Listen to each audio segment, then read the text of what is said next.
주민이 만들고 주민이 듣는 서대문 공동체 라디오 마이 FM 91.3. 8개 주제의 다양한 프로그램이 여러분을 찾아갑니다. 우리 동네에 다양한 이야기가 있는 서대문 이모저모. 음악으로 마음을 나누는 뮤직 안테나. 젊은 감성 뿜뿜 어텐션 나우. 삶의 쉼표 하나 힐링 충전소. 개성 가득한 서대문 매거진. 지식을 충전하는 시간 지식 한 스푼. 둘이서 혹은 셋이서 FM 하모니. 행복을 나누는 시간 오늘도 행복을.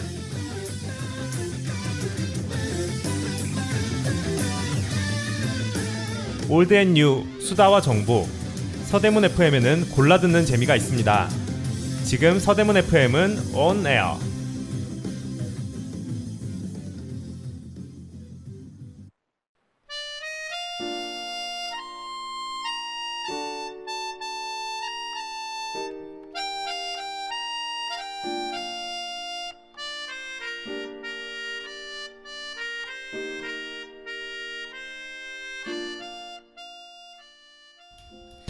IFM 91.3 서대문 공동체 라디오, 서대문 매거진의 서대문 역사기행입니다. 오늘은 조금 특별하게 시작을 해봤습니다. 전체 방송 소개를 해드리면서 시작을 했는데 어떠신지 모르겠습니다. 본격적으로 저희 방송 시작해보겠습니다.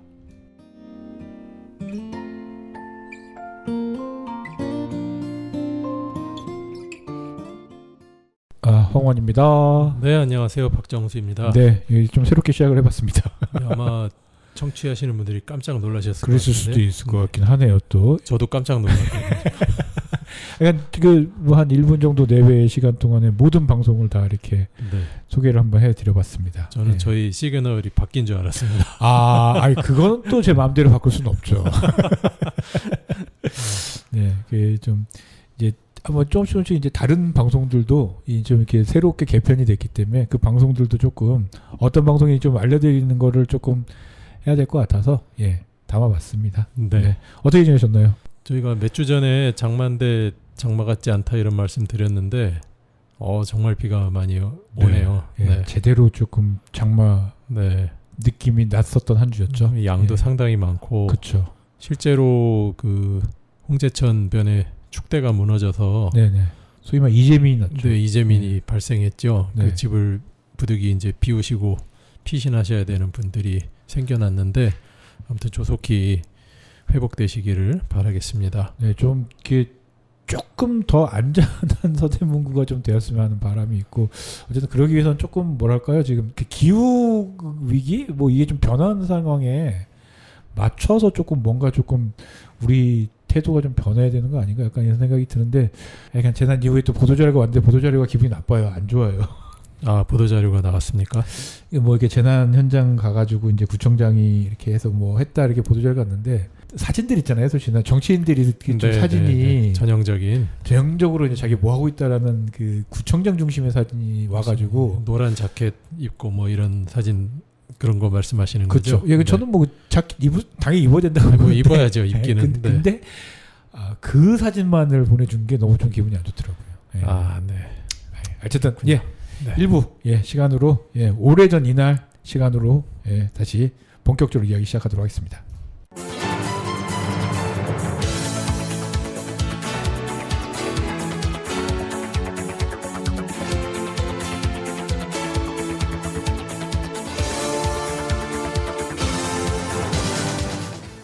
네, 오래전 이날입니다. 방송이 있는 주에 서대문 역사를 알려드리는 시간이죠.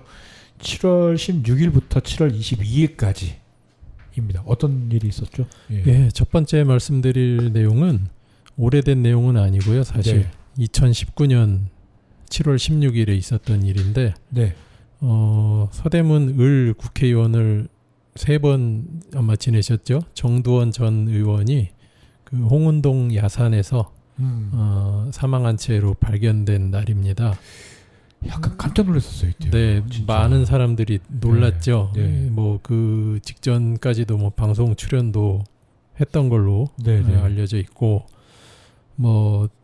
이제 사실 굳이 정치인이라서 소개하는 것은 아니고요. 그냥 뭐 어린 시절 그다음에 그 뭐 이렇게 자라면서 계속 서대문에 사시기도 했고 네. 네, 그랬던 분이라 그냥 여러 가지 그 서대문의 그 현대사와 이분의 가정사가 이렇게 저렇게 얽혀 있더라고요. 아, 그래요? 예, 그래서 그 어린 시절에 그 가족들이 전라도에서 상경해가지고 그 부친이 이제 집이 몰락해서 그 친척분 중에 뭐 그 의원 국회의원 하신 분이 아마 계셨다나 봐요. 그분 기사를 하시면서 네, 지냈는데 그 정도원 의원 모친은 모래내 시장에서 장사를 하셨답니다. 그렇군요. 네, 장사를 하고 초등학교도 실제로 뭐 한번 전학을 오긴 했는데 창서초등학교 신촌에 있는 거기를 졸업을 했고요. 그 일대에서 또 생활하면서 지금의 현대백화점 맞은편 쪽에서 그 집이 당구장을 운영을 했대요. 진짜요? 그래서 이미 10대 시절에 당구가 뭐 200인가 뭐 이렇게 됐었다고. 네. 그래서 서대문 일대에서 어린 시절을 보냈고 뭐 공직 생활하다가 잘 알려진 대로 뭐 서울시의 정무부 시장이 되면서 네, 이명박 시장 시절에 정무부 시장을 하고 그 이후에 이제 서대문 을 지역에서 3선을 했죠. 그렇죠. 근데 이제 특히 서대문구 그 중에서도 을 지역은 민주당이 거의 항상 당선자를 낸 지역인데 그쵸. 거기서 굉장히 드물게 그 지금의 국민의힘 전신 뭐 한나라당 새누리당 이 시절에 그 아마 거의 유일한 사례라고 해요. 그렇게 내리 3선을 그렇죠. 이렇게 한 경우가 그랬던 분이고 뭐 이제 뭐 정치적 지지 뭐 이런 걸 다 떠나서 그 여러 가지로 좀 주목받았던 인물이기는 하죠. 네, 그렇죠. 사실은 뭐 막 말년에는 약간 뭐 이렇게 뭐 이상득 그렇죠.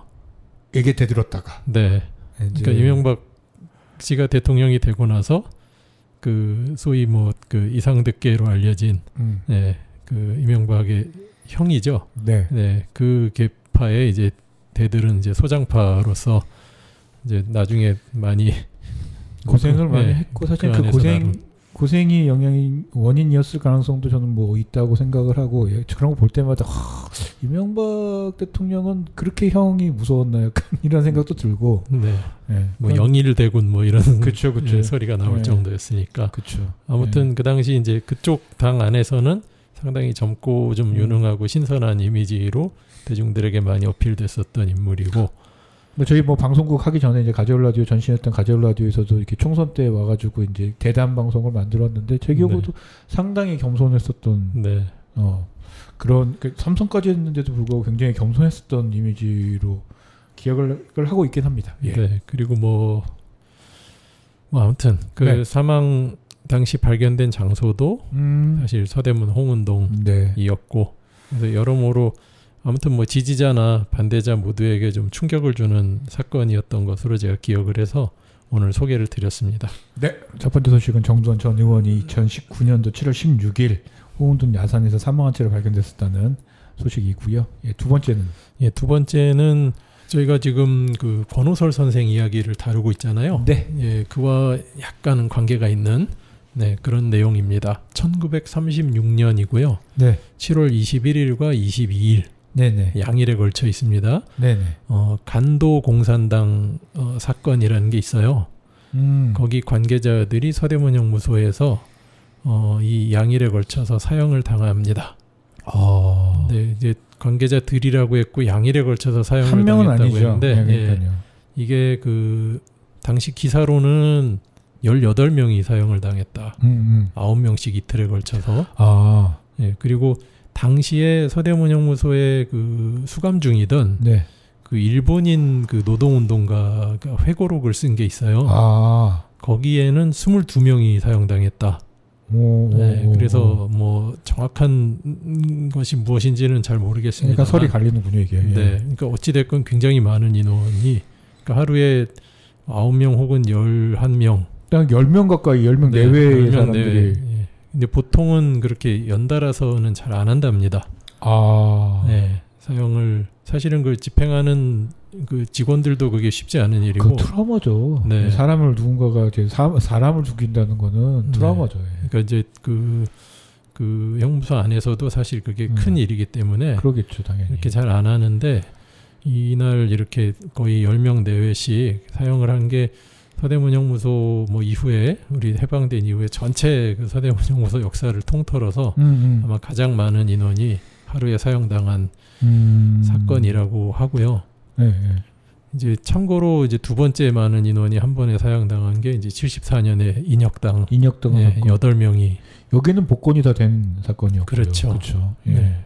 근데 이제 간도 공산당이라는 건 뭐냐면 이제 만주 간도 지역에 있었던 이제 조선 공산당 그 그룹이 거기도 있어요. 네. 공산당이라는 게 여러 그렇죠. 여러 군데서 자생적으로 태어나다 네. 보니까는 무슨 파 이렇게 있었겠죠. 여러 파들이 있었고, 네. 그래서 이제 여기는 어찌됐건 그 중국 영토이기 때문에 이게 중국 공산당과 같이 계속 활동을 하는 분들이었는데 5월 30일 1930년 5월 30일 날 일으켰다고 해서 530 사건이라고도 하고요. 네네네. 만주 지역에 이제 조선인 공산주의 단체들이 주도해서 간도 지역에서 이제 일제 항거하는 대투쟁을 벌인 거죠.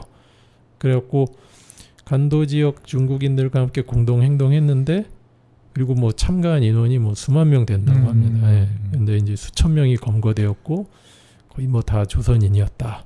예. 그리고 서울로 압송된 인원만 거의 80여 명 됐고 그 서대문 형무소에서 이제 재판을 거쳐서 18명 혹은 22명이 사형을 당한 그런 기록이 있네요. 네.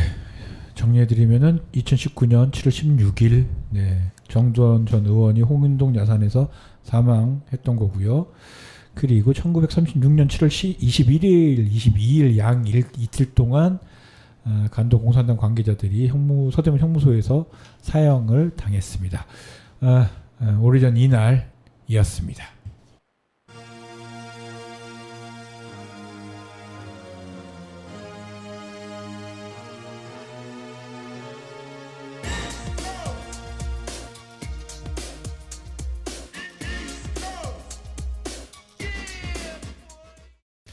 네, 뭐 누가 들어도 다 알 것 같은 노래. 네. 오래전 이 노래입니다. 오래전 이 노래는 다시 한번 소개드리면은 저희가 방송이 있는 주간에 빌보드 차트 1위 혹은 가요톱10에서 골든컵을 받았던 노래들을 중심으로 소개를 해드리는 거고요. 난 알아요, 서태지와 아이들의 흘러나왔죠. 누가 들어도 알지는 못하게 요즘 친구들은 모를 수 있죠. 그럴 수도 있습니다. 자꾸 이제 막 저를 마치 뭐 이렇게 그 표준이라고 생각하고 얘기를 하는 경향이 있는데 그렇진 않겠죠. 그러면 안 되죠. 1992년 조금 전에긴 해요. 7월 1일 날 1위를 해서 5주간 센세이셔널함을 만들어냈었죠. 그러니까 뭐 아주 이제 쭉혀 올려서 말을 하자면 이제 팝의 이제 비틀즈 이전과 이후 뭐 이렇게 얘기하고 한국 가요사는 서태지와 아이들 이전과 이후 이렇게 이야기할 정도로 물론 이건 뭐 견해에 따라 뭐 다를 수도 있겠습니다만 저희 또래에서는 그리고 그 이후에 한국 가요 어떤 그 유행한 장르나 판도나 지금의 K-팝까지 생각해 보면 사실은 그 분석이 상당히 일리가 있죠. 그다지 틀리지 않아. 그 뭐 약간 뭐랄까요, 글로벌한 무언가가 이렇게 스탠다드에 가까워지는 느낌이랄까. 이제 뭐 힙합, 뭐 랩 이것들을 한국 음악에 갖고 오면서 그런 것들을 좀 이렇게 만든 게 아닌가라는 생각이 사실은 들기는 합니다.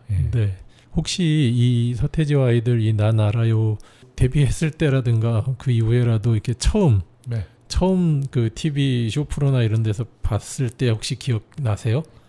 그 당시 기억은 안 나고 그 이후에 출연한 그거를 기억하긴 합니다. 뭐 약간 되게 얌전하게 나왔었던 단정한 느낌으로 입고 나온 때가 있었죠. 그리고 단정한 느낌. 그렇게 물론 이게 이 사람들이 단정하진 않았어요. 근데 이제 최대한 단정하려고 노력하는 느낌. 비교적.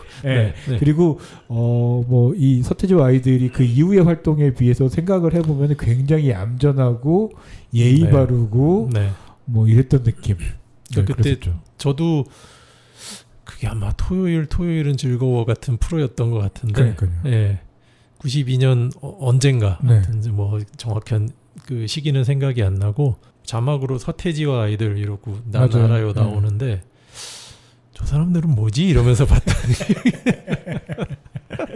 그죠. 네. 그런 기억이 나요. 굉장히 생소했어요. 맞아요. 굉장히 생소했고 이걸 좋다고 해야 되나 이상하다고 해야 되나 그것조차 분간이 안 갔던 그런 그렇죠. 기억이 납니다. 네. 그랬던 기억이 나는 노래고 이게 데뷔 앨범의 타이틀곡이죠. 그렇죠. 데뷔 앨범의 타이틀곡이었고 사실은 저는 뭐 이렇게까지 잘 될 거라는 생각을 그러니까요. 저도 뭐 우리들이 어떤 사람들이 이 또래들이 이렇게까지 열광을 할 거라고 사실 생각도 못했고 약간 이랬던 기억이 나서 근데 실제로 이 분들이 팀으로 활동한 거는 몇 년 안 되죠. 그렇죠. 그 96년 1월에 해체 기자회견을 했으니까. 그리고 여기 이 팀이 되게 남긴 것 중에 하나가 약간 은퇴. 맞아요. 잠정 은퇴 다시 돌아오고. 그러니까 그렇죠. 다음 뭐 앨범을 준비하는 동안 활동을 안 해버리는. 그러니까. 보통은 그런 건 아니었는데. 그 전까지는 지금은 너무 자연스럽게 그냥 활동 안 하는 거. 그런 흐름도 건데. 사실 이때부터 시작된 거죠. 근데 갑자기 몰라 나 안 할래 방송 출연 안 해버려고. 그래서 이런저런 설이 막 난무하기도 하고. 그런 걸 많이 보여줬었던. 그러니까 사실은 많은 것들을 바꿔놨어요. 뭐 의도했는지 어쨌는지 그런 건 모르겠습니다만 어쨌든 머리가 좋은 전략을 많이 썼던 건 사실인 것 같아요. 그 재밌는 것은 서태지 씨는 80년대에 탄생한 저희가 전에 부활 얘기 잠깐 했는데 부활의 그 경쟁자라고 했었던 강남파 신하위의 밴드 멤버였다는 거죠. 그쵸. 락 그룹의 밴드 베이스를 쳤었죠. 그런데 이제 전혀 다른 음악을 들고 나와서 근데 또 막상 또 이렇게 보면은 서태 씨가 춤을 썩 잘 추지는 않아요 보면. 그렇게 지금 그랬던 것 같아요. 이준호, 양현석 실제 댄서는 이준호, 양현석 그분들이 퍼포먼스를 보여줬지 서태지라는 사람이 퍼포먼스를 뭔가 이렇게 같이 세 명이 다 퍼포먼스가 뛰어났다고 우리가 약간 착각한 거지. 되돌려 보건데 서태지 씨의 퍼포먼스는 그렇게 뛰어나지는 않았던 것 같아요. 그러니까 정말 그렇죠. 굉장히 머리가 좋은 전략을 잘 쓴 것 같다는 생각이 듭니다. 뭐 이 분들에 대해서 사실 뭐 얘기할 거리는 굉장히 많을 텐데 제가 그냥 오늘 한 가지 드리고 싶은 말씀은 아마 이 은퇴할 무렵쯤에서 그 당시 분위기도 상당히 무르익긴 했었는데 음반 사전 심의제 지금 들으시는 분들은 그게 무슨 소린가 싶으시겠지만 예를 들면 뭐 그 공륜이었나요? 그렇죠. 거기서 공연율이 어쩌고 되는 거죠. 거기서 이제 음반이 나올 때 사전 심의를 해서 그렇죠. 가사가 이제 이상하면 바꿔라. 맞아요. 그러니까 이제 이상하다의 기준이 뭐 가수들 옛날 얘기하다 보면 이제 우스갯소리를 지금 많이 하는데 예를 들면 뭐 양희은 씨의 그 이루어질 수 없는 사랑 그 노래도 왜 이렇게 비관적이냐라고. 그러니까 뭐 대머리 뭐 이런 거 들어가면은 날리기도 하고. 뭐 그런 얘기도 있더라고요. 키다리 미스터 김 그 박 대통령이 싫어한다. 그렇지. 김대중이 비슷하게 키가 작거든. 뭐 그런 것들. 그러니까 정말 말도 안 되는 이유들로 그렇죠. 가사가 잘려 나가고 곡이 금지가 되고 하던 시절에 이제 이게 폐지되는데 결정타를 끼친 게 서태지와 아이들이긴 해요. 물론 어떻게 해요? 그러니까 실제로 이 폐지를 위한 노력을 실제로 많이 쭉 꾸준히 해온 사람은 정태춘 씨고 제대로 나서서 투사처럼 운동가로서 이렇게 보여준 거는 정태춘 씨가 맞죠.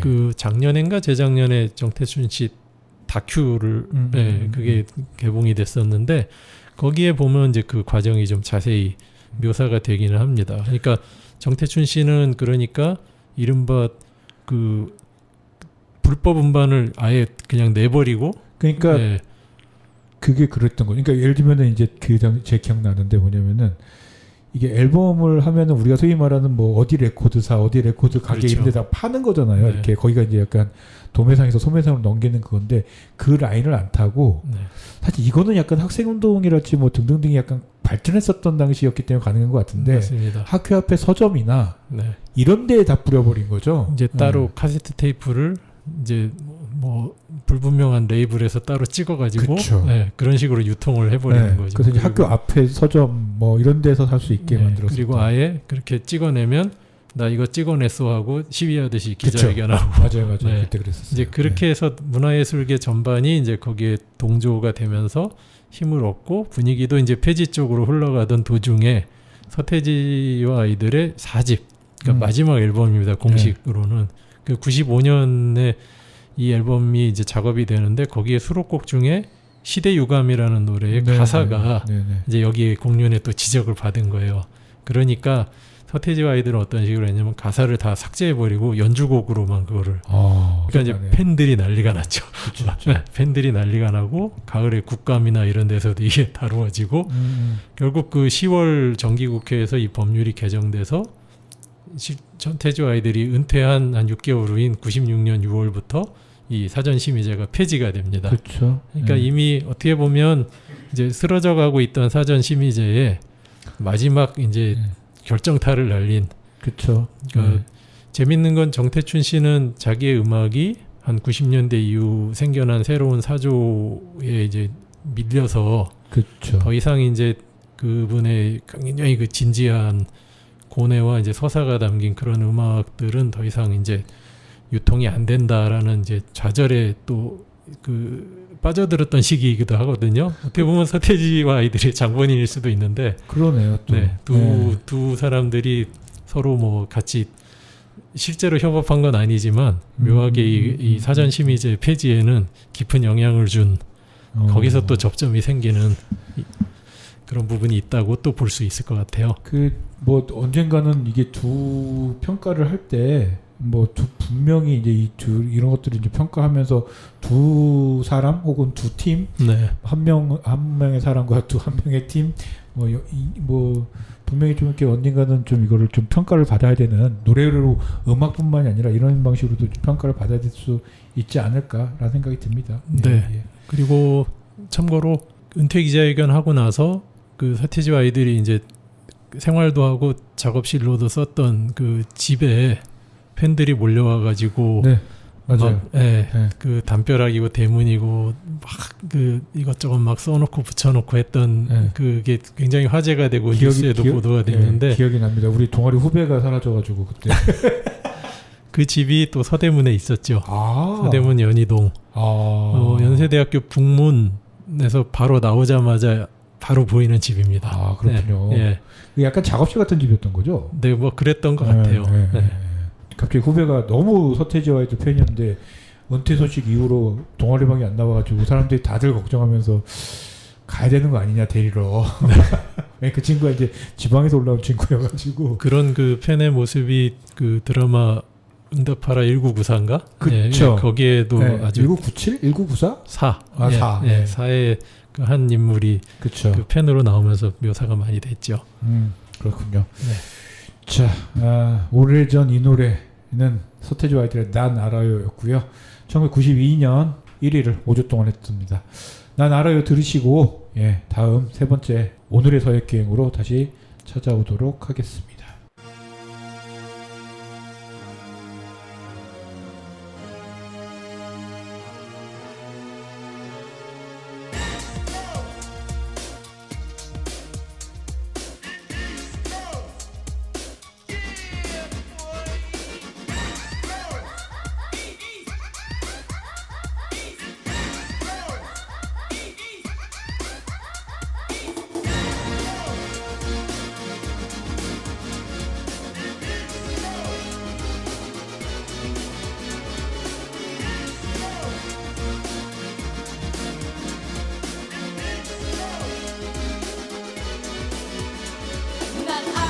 이 밤이 흐르고 흐르면 누군가가 나를 떠나버려야 한다는 그 사실을 그 이유를 이제는 나도 알 수가 있어요. 사랑을 한다는 말을 못했어. 어쨌거나 지금은 너무 늦어버렸어. 그때 나는 무엇 하고 있었나. 그 미소는 너무 아름다웠어.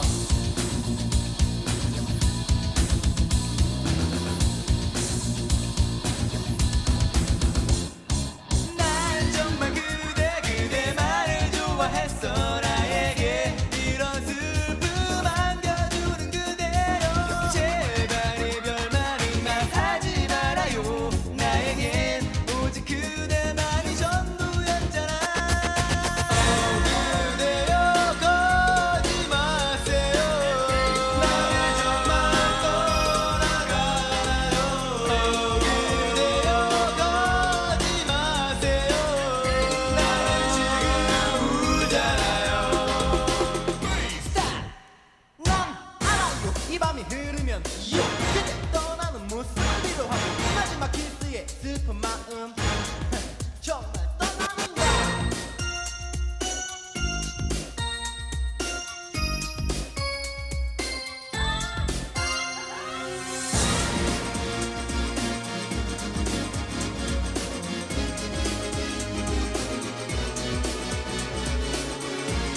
없는 만큼의 마음 그리고 또 만큼의 마음 그 어렵다는 편지를 쓰지 않아도 돼 너의 시시한 모습을 바라보고 있어요 아직도 마음속에 내가 있나요 나는 그대의 영원한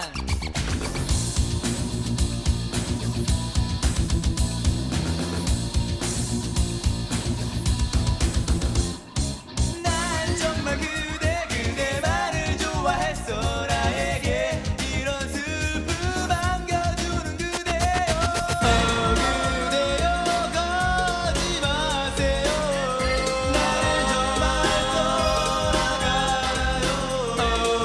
그대여 가지 마세요 나는 지금 울잖아요 그대여 가지 마세요 나를 정말 떠나가요 그대여 가지 마세요 나는 지금 울잖아요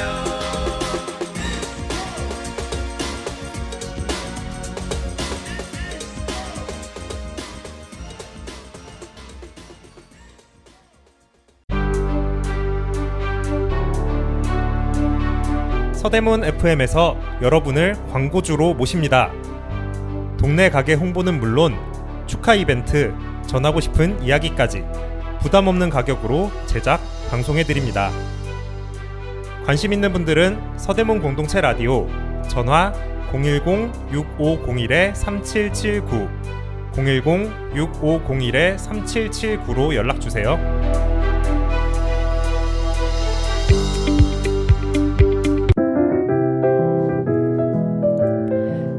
서대문의 다양한 이야기를 담았습니다.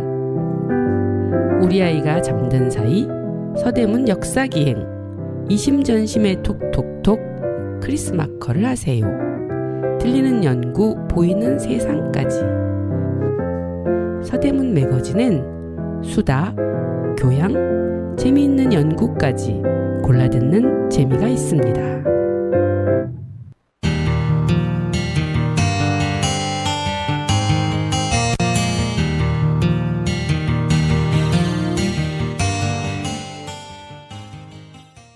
네, 서대문 역사기행의 3부 오늘의 서역기행 독립운동가 권호설 선생님의 세 번째 시간인 네. 거죠. 네, 지난주까지는 이제 그 약간 감옥에서 어떻게 돌아가셨나까지 네. 이야기를 했었습니다. 저희가 지난주 말미에 이제 뭐 조금 드렸던 말씀이 사실은 그러니까 권호설 선생이 무슨 구체적인 생업을 따로 가지고 네네. 뭐 그러면서 이제 공산당 활동은 또 따로 하시고 뭐 이런 사실관계 차원의 그런 말씀은 아니었는데 그러니까요. 예, 네. 혹시라도 뭐 그렇게 들으신 분들이 계실까봐 그냥 부연을 하자면 보통은 그런 이제 가치 투쟁 쪽에 이제 운동가라는 것으로 생계에 대한 부담이나 가족에 대한 어떤 책임 이런 것들을 회피하거나 혹은 그 회피를 이제 정당화하거나 그죠. 아니면 네. 사실 둘 다 잡기는 어려운 일이니까 하나에 집중하거나. 예, 한쪽으로는 그냥 민망해서 말을 그렇죠. 안 꺼내거나 네, 네. 예, 보통 이러는데 그러지 않더라는 거죠. 예, 그러지 않았다는 이제 좀 태도 차원의 뜻에 가깝고요.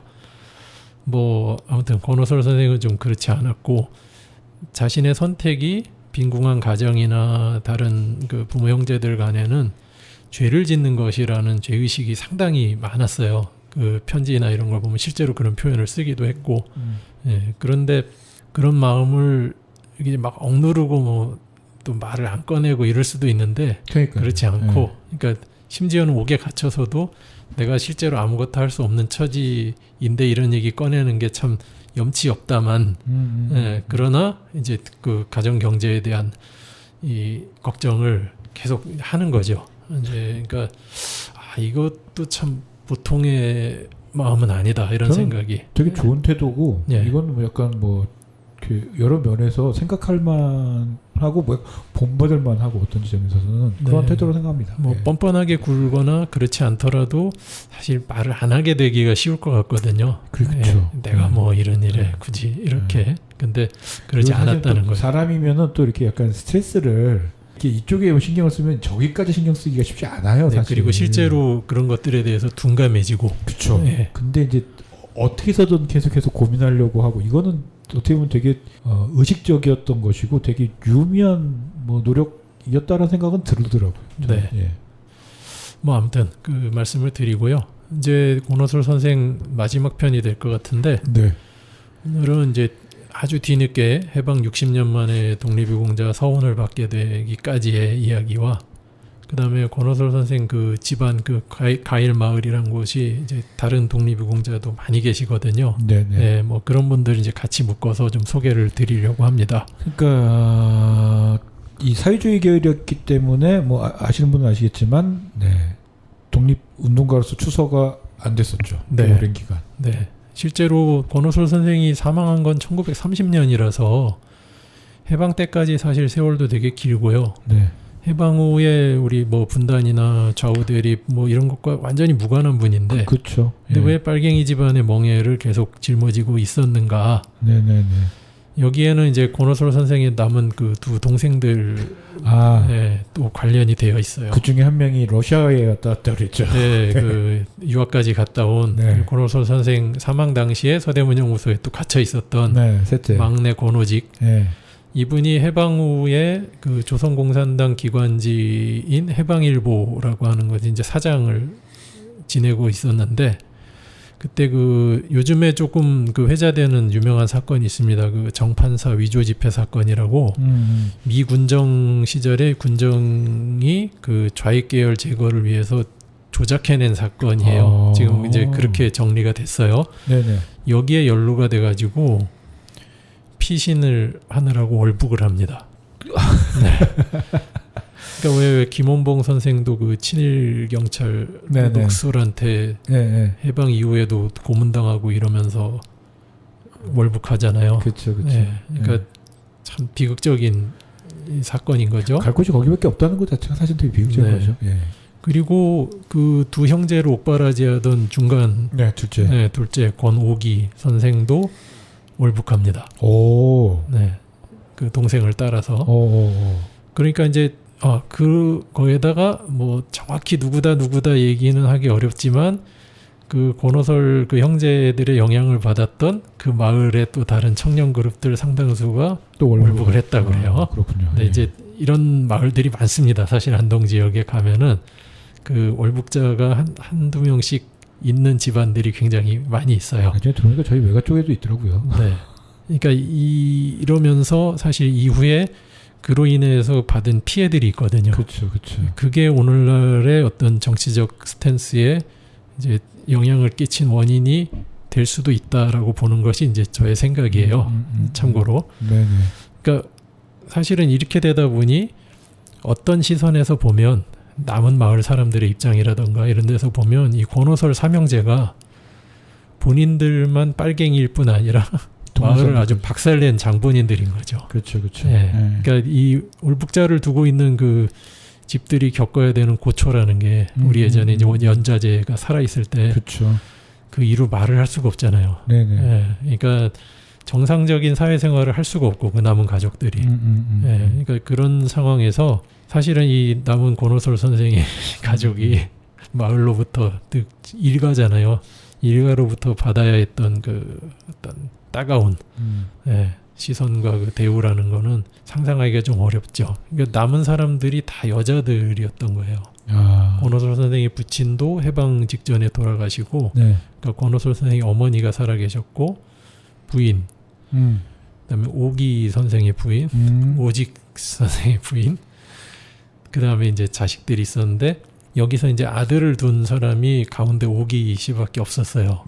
그 오기 씨 아들이 이 어른들이 남자 어른들이 다 북으로 간 다음에 그 큰아버지 권호설 선생의 이제 양자로 족보상에 이제 입적을 하고 유래 때 말했던 그 관을 찾았다고 했었던 그 아들이 그 분이죠. 사실은 오기의 아들이고요. 그렇죠. 근데 이제 그렇게 됐는데 아무도 없으니까 결국 그 권대용 선생님인데요. 이분이 큰아버지, 자기 생부, 그다음에 작은아버지 제사를 다 받들었어야만 한 거죠. 그렇군요. 그래서 마을에서도 상당히 핍박받고 따돌림을 많이 당했답니다. 뭐 이렇게 그 사람들의 본 본심이 아닐 수도 있어요, 그게요. 또. 그렇죠. 그리고 근데 실제로 또 그 당한 피해가 너무 막심하니까. 이게 이제 감정이 그렇게 실렸을 수도 있고, 그리고 또 상황이 연좌제라는 것이 걸려 있는 상황에서 아는 체하는 것 자체가 그것도 쉽지 않고 조심스럽고, 굉장히 조심스럽죠. 그게 쉽지 않은 문제였겠죠, 당연히. 그러니까 이제 이 과정에서 권오솔 선생의 이제 편지나 엽서들 이런 것들을 그 살던 집 처마 아래 간직하고 있었는데 숨겨놨군요. 숨겨놨었죠. 이것도 그렇죠. 그냥 내놓고 있을 수가 없잖아요. 그렇죠. 근데 이제 불이 났었다고 그래요. 집에. 그래가지고 그걸 또 간신히 수습을 해가지고 그 마을 또 다른 곳에 또 초가를 하나 지어가지고 거기다 보관했는데 거기도 또 화재가 났었다. 이게 두 번의 큰 화재를 겪고 남아 있는 거예요. 편지와 엽서들이. 그래갖고 이게 나중에 그 영북 독립운동 기념관 측에서 이걸 발굴해가지고 다 이제 이걸 그 풀이를 하고 한문으로 쓴 거는 다 번역을 하고 그 한글로 쓴 것도 이제 잘 이렇게 알아보기 좋게 그렇게 해가지고 자료집을 냈거든요. 근데 이 작업을 하면서 그때 관장했고 지금 임시정부 기념관 관장하신다는 그 김희곤 교수가 거기 그 자료집에 쓴 그 표현이 뭐냐면 이게 이 화재를 겪다 보니까 이 자료들이 막 부스러진다는 거예요. 그 끝이 막 다 그을리고 이랬을 거 아닙니까? 그렇게 막 부석부석 이게 떨어지니까 이분 표현이 그럽니다. 자료 상태가 바싹바싹 타들어간 가족들의 속마음 같다. 좋네요. 글이.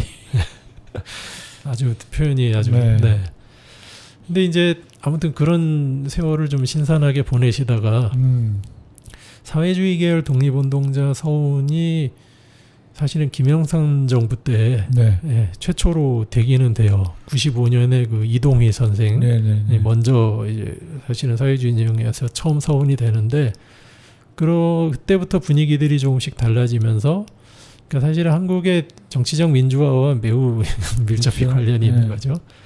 2001년에 가일마을 입구에 권오솔 선생 그 항일운동 기적비가 먼저 건립이 됩니다. 큰 변화죠. 큰 변화죠. 그러니까 그동안은 숨겨 있다가 마을 사람들도 입 밖에 그 이름을 꺼내기가 조심스러웠는데 권오솔 선생 기적비가 먼저 건립되고 그 다음에 2005년부터 본격적으로 사회주의 계열 운동가들 서훈이 시작됩니다. 이제 노무현 정부 때죠. 그때 여운형. 그러네요. 그러니까 여운형 선생도 심지어 그때 비로소 그리고 권오솔, 뭐 김재봉 이런 분들 서훈이 되고요. 그때 기준은 이제 해방 전까지죠. 해방 전까지 독립운동 하시고 그 이후에 해방 이후에 이제 좌익 운동이나 뭐 북한과 관련 있는 쪽에 가담이 안 돼 있어야 해요. 그렇죠. 그러니까 대부분 해방 전에 돌아가신 분들에 한해서 그럴 수밖에 없는. 많이 그렇게 됐죠. 아무튼 북한 정권과 관계가 있으면 안 됩니다. 그거는 지금도 마찬가지예요. 지금 그거는 뭐 이해할 수 있다고. 저는 그거는 뭐 아직까지는. 그 대체로 그 이후에 정권이 뭐 오락가락 했잖아요. 그런데 크게 달라지진 않았어요. 비슷한 기준이 유지가 돼서 심지어 이명박 정부 때는 김일성의 삼촌 김형권, 그다음에 김일성의 외삼촌 강진석 이 두 분이 독립유공자가 되기도 합니다. 요건 지금 요와 관련한 촌극이 좀 있는데 아무튼 어찌 됐건 이분들 다 해방 전에 사망했고 북한 정권과 무관하고 그 독립운동했던 기준에 부합하고 그다음에 김일성의 일가족이라고 해서 그럼 이제 그 순간 연좌제인 거죠. 연좌제는 이건 이미 대한민국 그 시절엔 말도 안 되는 얘기니까. 그러니까 사실은 맞게 된 거예요. 맞게 된 거고. 그러면서 이제 아까 잠깐 언급한 김원봉 선생에 대한 논의도 막 활발해진 거죠. 이 사람은 월북한 건 맞지만 북에서도 버림받았다. 그리고 독립운동가 중에서는 거의 뭐 첫손에 꼽는 인물인데 이런 인물을 유공자를 인정을 안 한다는 게 말이 되느냐 이런 얘기가 이제 나온 거죠. 그리고 지난 문재인 정부 때 이 기준이 조금 더 넓어져요. 그래서 해방 후에 사회주의 활동에 참여했더라도 북한 정권 수립과 직접적인 관계가 없거나 거기 기여하거나 적극 동조한 게 아니면 사안별로 판단해서 유공자가 될 수 있다 쪽으로 바뀌어요. 그래서 이제 최근에 지난주에도 언급한 보훈부 장관이 서훈 심사 기준을 바꾸겠다라고 말했던 그 타겟이 되는 그때 이제 문재인 대통령 때 서훈된 유공자들이 생겨나는 거죠. 그렇죠. 네. 그때 기억나기로는 보수 진영에서는 이제 소위 말하는 누구를 독립 유공자로 만들기 위해서 원칙을 이렇게 늘린 거 아니냐, 뭐 네. 약간 이런 이야기들을 했었죠. 그렇죠. 그런데 사실은 저는 이 독립유공자 서훈은 배제하는 쪽보다는 늘리는 쪽으로 가는 게 맞다고 생각을 해요. 이거는 지금 이런 얘기를 꺼낸다는 건 사실은 불필요한 이념 전쟁으로 상황을 끌고 갈 가능성이 많고 네네. 더군다나 지난번에도 저희가 언급했습니다만 백선엽 장군 뭐 이야기까지 지금 걸려 있어서 그러니까 네네. 그 친일 이력을 삭제하겠다 뭐 이거잖아요. 네네. 근데 사실은 그거는 사실이잖아요. 그러니까 그분이 그래도 뭐 명예로운 대우를 못 받는 게 아니에요. 그러니까요. 국립묘지에 묻혀 계시고. 맞아요. 네. 그 사실은 그 생존해 계실 때도 이런저런 그 한국군의 최고 원로이자 대표자로 계속 예우를 받았죠. 그렇죠. 예, 그러니까 친일 경력이 있다라는 거 하나 그냥 박혀 있을 뿐인데 그거를 지우겠다고까지 나오면서 이 이슈를 이렇게 끌고 가는 거는 사실은 굉장히 불필요한 논란으로밖에는 귀결되지 않는다. 약간 특징인 건데 뭐냐면은 이 사태에서 뭐랄까 이거를 덮기 위해서 저걸 문제 삼는 거는 조금 되게 약간 그러니까요. 비열하다고 해야 되나? 뭐 별로 이렇게 좋은 모습이 아니잖아요, 사실. 그러니까 실제로 뭐 그때는 뭐 이 독립유공자로 인정이 됐지만 이 경력이나 이런 걸 봤을 때는 좀 재검토가 필요하다. 뭐 그 얘기만 했었으면 모르겠는데 예, 이게 이제 다른 이야기까지 지금 다 끌려 있어가지고 이 도대체 이걸 제기하는 저희가 뭐냐 이제 이렇게밖에는 볼 수가 없는 거죠. 후퇴를 시키겠다는 것인지 네. 지금까지 해왔었던 그러니까 사실 이명박 대통령 박근혜도 건드리지 못했던 그런 원칙들을 후퇴를 하겠다는 건지 잘 모르겠습니다. 그래서 어쨌든 뭐 우리가 시작할 때 얘기했었던 경북의 그 독립운동 기념관 네. 관장과 관련된 이야기부터 해가지고도 그렇고 뭔가 이 독립운동에 관련된 우리가 생각이 좀 다른 것 같다는 느낌도 들고. 그러니까 사실은 자기가 자기 정체성을 어떻게 이해하느냐 이거는 스스로를 내가 어떤 맥락에 위치시키느냐 이거 그렇죠. 보면 알 수가 있잖아요. 네. 근데 대한민국 정체성은 헌법에도 명시했듯이 일제로부터 독립이 이게 1번이란 말이에요. 네, 맞아요. 이게 1번이. 네. 그러니까 독립운동 유공자 선정이라는 거는 그 문제와 관련돼 있는 거라서. 그렇죠. 네. 네. 그러니까 근데 여기에 우리가 원치는 않았지만 현실적으로 지금 생겨버린 분단 구조라는 그렇죠. 게 약간 네. 이제 그 제약 요소로 있는 건데 그냥 분단만 됐으면 모르는데 전쟁까지 해버렸기 때문에 네. 사실 이게 그렇죠. 조금 이제 문제가 되는 거죠. 확실히. 그래서 그런 현실을 조금 인정하더라도 근데 그 분단 구조를 이 독립운동 여부를 결정하는 최고 중요한 그 변수로 기준으로 관여를 시키면 시킬수록 그렇죠. 사실은 우리의 분단의 책임에서 우리끼리 싸운 측면이 있지만 네. 우리의 분단의 근원적인 책임이라는 차원에서 일제가 자유로워지는 문제가 생긴다는 거죠. 사실은. 그렇죠. 그렇죠. 네. 그렇죠. 네. 그러니까 일제의 식민지배 청산 과정에서 우리가 원치 않는 분단 국가가 되었다. 이게 사실은 그 일본 먼저잖아요. 그렇죠. 네, 우리끼리 전쟁한 건 그 다음 얘기고. 그렇죠. 그렇죠. 네. 그러니까 일제로부터 독립이 대한민국 정체성의 근간이라고 한다면 이건 사실은 그 분단 상황을 어느 정도는 반영은 하지만 깊이 개입시키지는 않으려는 노력을 계속 해야 된다는 거죠. 네. 그러니까 친일이라는 것이 사실 뭐 북한 그 문제는 뭐 말씀하신 것처럼 동의하는 거고 친일이라는 문제에 있어서 되게 뭔가 계속 방어적으로 나오려고 하는 한국의 어떤 조류들이 있는 것 자체가 그럴 필요가 있나 싶은 생각이 좀 들어요, 사실은요. 네. 그렇죠. 네. 그러면서 이제 어쨌든 그게 어떻게 보면 이제 반북이라는 게 친일보다 더 앞서버리고 우선시되고. 네, 우선시되면서 저는 이제 그거를 분리할 수도 있을 거라고 생각하는데 네. 이게 분리가 안 되고 반북이 앞서면서 친일까지 지워버리려고 하는 그런 거에 대한 태도는 조금 문제가 있는 거 아닌가라는 생각이 들고 특히나 지금 보훈부 장관이 저러고 있는 걸 보면서 참 답답하네요. 네. 네. 그리고 어찌됐건 한국이 이제 정권 교체도 계속 진행이 되고 그러니까요.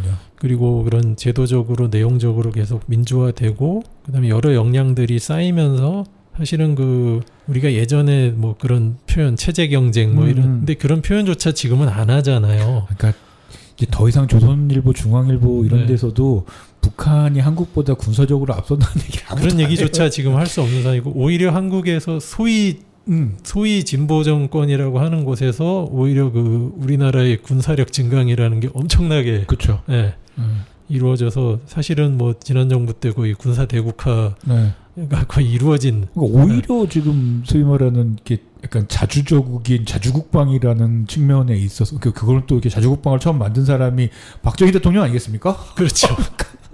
그거를 오히려 이어받은 거는 민주당 쪽에서 이어받아서 자주국방을 하기 위해서 뭐를 하는 반면에 지금 정부나 이런 쪽에서는 어떻게 해서든 이렇게 미군 주한미군의 어떤 이게 어떻게 흘러가는 건지 사실은 저도 이제 약간 헷갈릴 정도로. 그러니까 참 재밌는 것은 당시를 보면 계속 뭐 각축이고 싸움이고 그렇죠.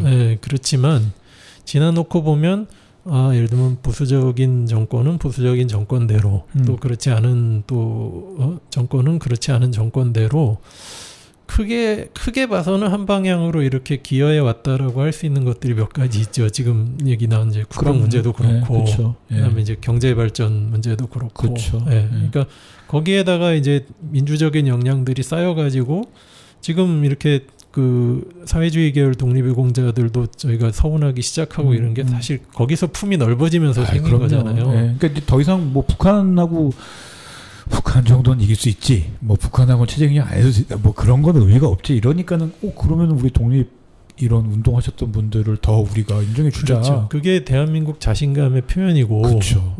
그러니까 현실적으로 뭐 분단이라던가 양쪽의 그 단독 정부 수립이라던가 그래서 대한민국 정부의 단독 수립이 불가피했던 측면 뭐 다 인정하고 그다음에 남북 대결 반공 이런 거 있을 수밖에 없었다라고 다 인정하고 우리도 다 그 연속성 안에 있지만 그럼에도 불구하고 독립운동의 맥락에서 우리가 품을 넓게 가져갔다는 것.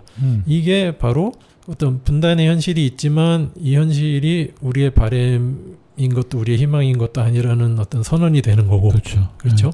그다음에 이런 그 적대적 분단이라는 건 어떤 방식으로든 극복되어야 한다는 또 선언도 되는 거고. 그리고 저는 약간 일종의 컴플렉스를 사라지면서 만들어지는 약간 이런 거라는 생각이 들어요. 그러니까 보수 진영이든 누군가 어떤 사람들이 생각한 것과 전혀 다르게 지금의 어쨌든 전쟁을 경험하지 못했던 뭐 이런 세대들은 북한이 뭔데? 약간 일본은 또 뭔데? 그렇죠. 중국은 또 뭐고?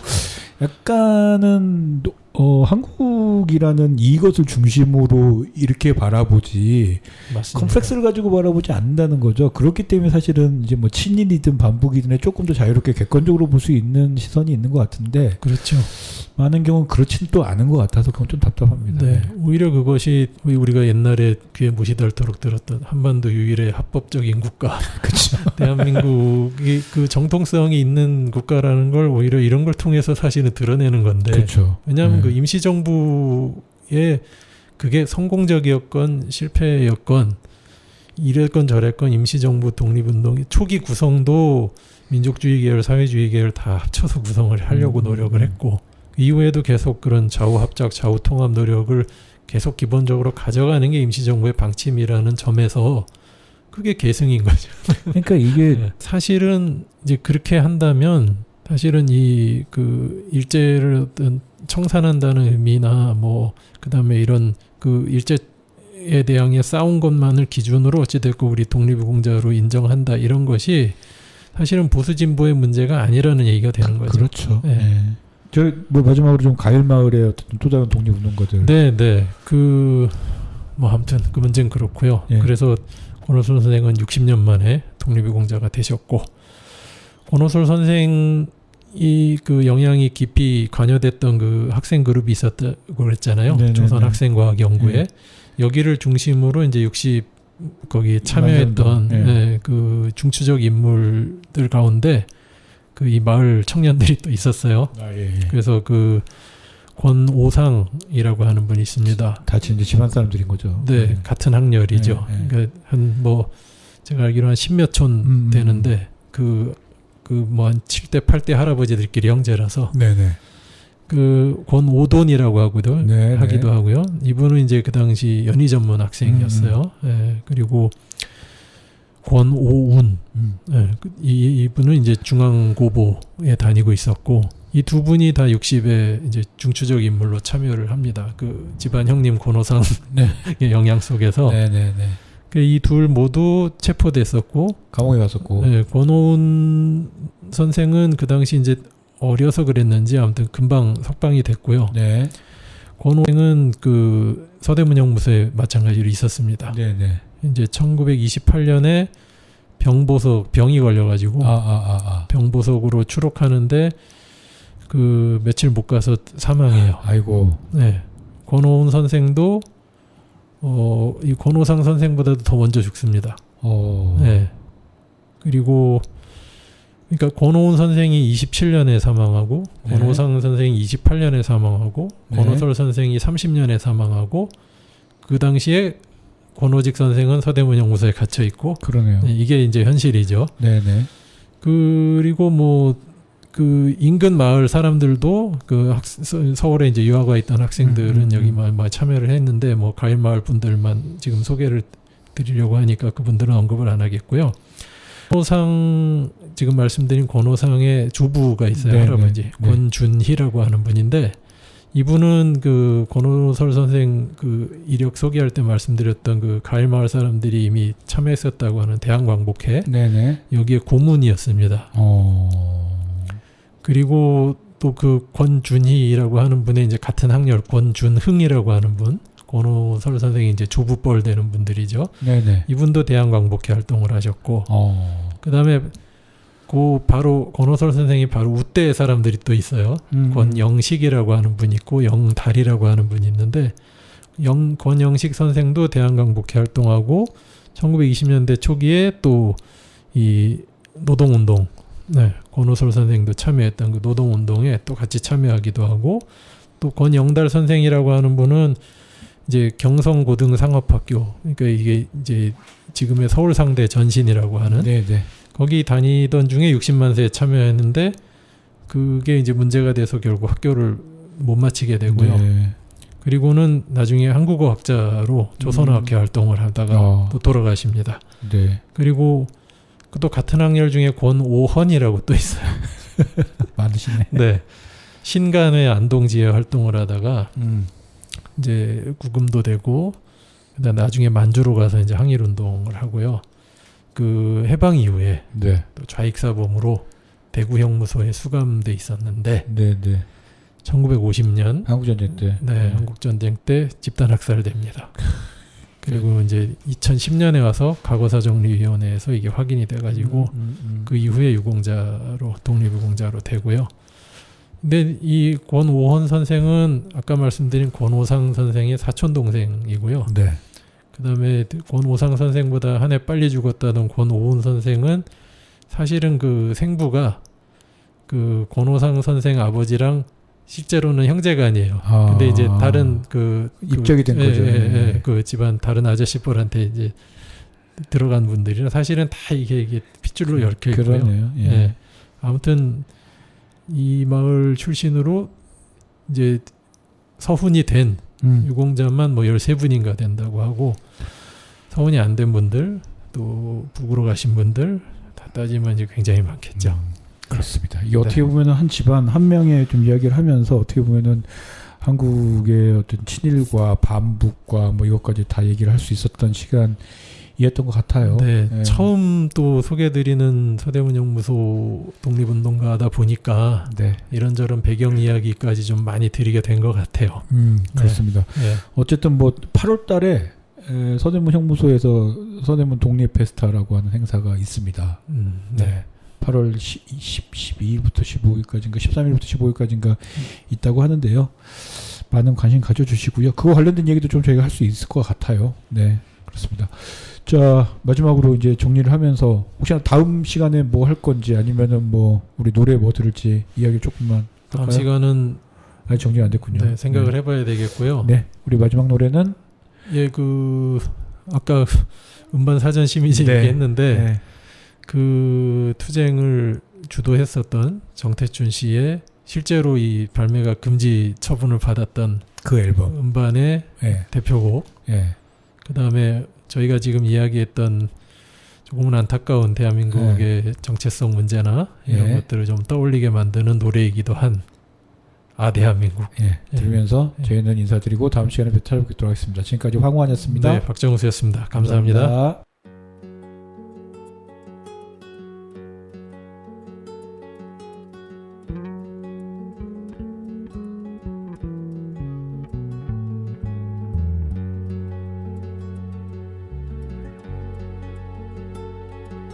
우린 여기 함께 살고 있지 않나. 사랑과 순결이 넘쳐 흐르는 이 땅. 새악시 하나 얻지 못해 농약을 마시는 참담한 농촌의 총각들은 말고, 특급 호텔 로비에 득식을 거리는 매춘 관광의 호사한 장녀들과 함께 우린 모두 행복하게 살고 있지.